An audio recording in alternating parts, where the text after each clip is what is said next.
Here we have an OE Jeep Rubicon front shaft from my customer Troy. Troy's Off-Road Services.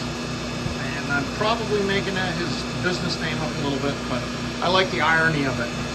Anyways, his customer has some drivability issues with this that developed in the Jeep, and it ended up here for me to look at. So I gave it a quick spinny spin beforehand just to see what was going on.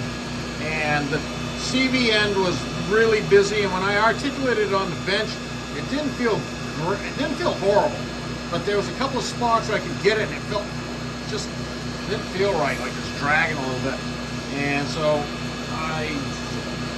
in the balancer, the CV head end was really busy.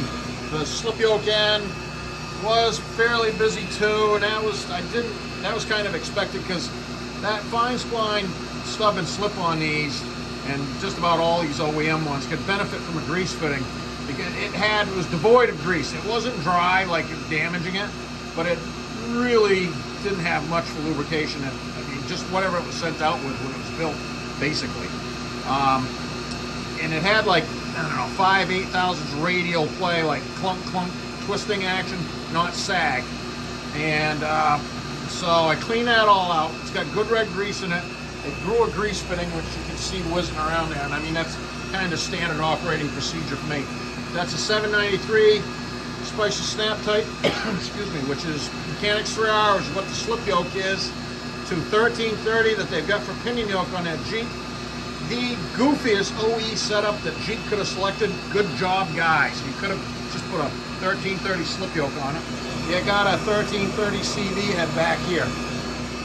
2-inch tubing. You know, they always have a little whip in them. I straightened this one a little bit. It wasn't horrible bad. And that contributed to the busyness of it when I spun it previously, but she's tuned up now. So new joint, grease fitting, cleaned out slip yoke.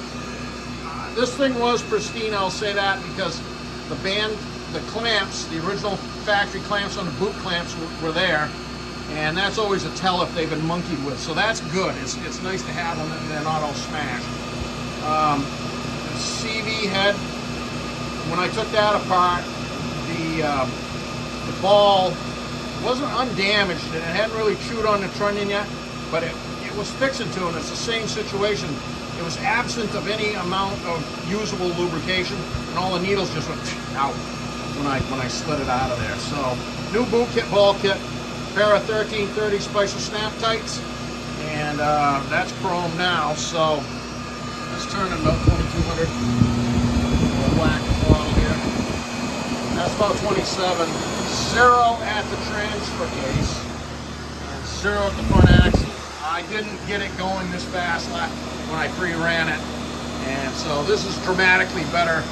I didn't spin it real hard because that end was very busy. So she's going to be good now, and you know, just sock a little grease in that front slip yoke, you know, like once a year. You don't have to put a tube of grease in it, but she's good to go. Get some paint on this right away and get it back to Troy.